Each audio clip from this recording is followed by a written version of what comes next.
ഗംഭീരം വാഴയെന്ന് കേൾക്കുമ്പോൾ നമുക്ക് ജോക്കായിട്ട് വന്നു ജോക്കായിട്ട്. പക്ഷെ ഒരു സന്ദേശമുണ്ട് ഈ സിനിമയിൽ. എല്ലാവരും കാണുന്ന ഒരു മൂവിയാണ്. കാരണം അതുപോലെ നല്ലൊരു മൂവിയാണ്. കാരണം അതുപോലെ ഗസ്റ്റ് അപ്പിയറൻസ് ആണ് ബേസിൽ ജോസ് കലക്കിയുണ്ട്. എല്ലാവരും കാണുന്ന ഒരു മൂവിയാണ്. ഞാനും വിളിക്കില്ല കാരണം അതുപോലെ ഒരു മൂവിയാണ്. എന്ന് വെച്ച് കഴിഞ്ഞാൽ നമ്മൾ പുറമേ നിന്ന് പേര് കേൾക്കുമ്പോൾ ഒരു ജോക്കായിട്ട് തോന്നും. നല്ലൊരു കഥയുണ്ട് ഇതിനകത്ത്.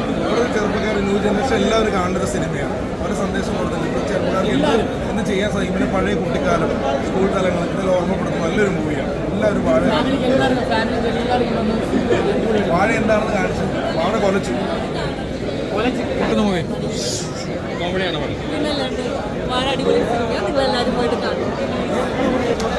എങ്ങനെയുണ്ടായിരുന്നു പടം?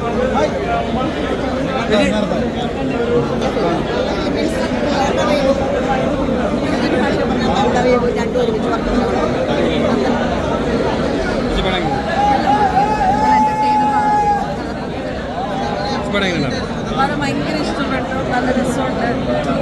നല്ല ഫുള്ളായിട്ട് ഫീൽ ഗുഡ് കംപ്ലീറ്റ് എന്റർടൈനർ ആണ്. അതായത് തുടക്കം മുതൽ അവസാനം വരെ ഒട്ടും ലാഗില്ലാത്ത കണ്ട് വളരെ ഹാപ്പി. പെർഫോമൻസ് ടു ഔട്ട് വളരെ നന്നായിട്ടുണ്ട്. നമ്മൾ എന്ത് എക്സ്പെക്ട് ചെയ്തോ അതിൽ നിന്നൊരു പ്ലസ് ആണ്. ഒരു അച്ഛൻ മകൻ ആ ഒരു ഫീൽ അവരുടെ പേഷ്യൻസ് കണ്ടിരിക്കുന്നത് ഫാമിലിക്ക് മസ്റ്റായിട്ട് ഉണ്ടാവും. പിന്നെ യൂത്ത് വേക്കൻസി എല്ലാവരും ഉള്ള പടമാണ്. യൂത്തിന് ഒരുപാട് എൻജോയ് ചെയ്യാൻ പറ്റും, ഒരുപാട് റിലേറ്റ് ചെയ്യാൻ പറ്റും. പ്രത്യേകിച്ച് കോളേജ് സ്റ്റുഡൻസൊക്കെ ശരിക്കും റിലേറ്റ് ചെയ്യുന്ന എല്ലാ വാഴയും കുറച്ച് അടിപൊളിയാണ്. എന്തായാലും പോയി കാണാം.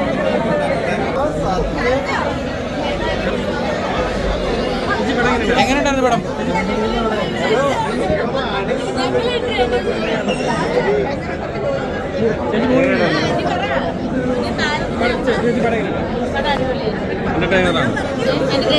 എല്ലാവരും താർത്തു.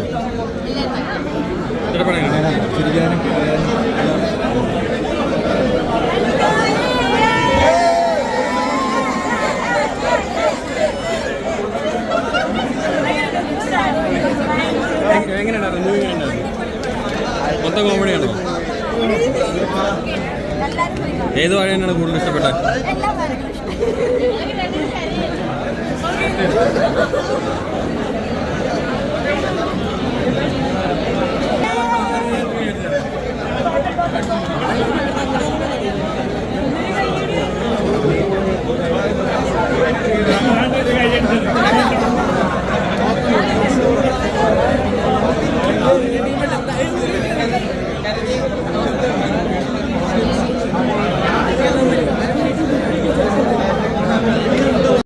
കൂടുതൽ വീഡിയോസിനായി B4 Place ഫോളോ ചെയ്യൂ, സബ്സ്ക്രൈബ് ചെയ്യൂ.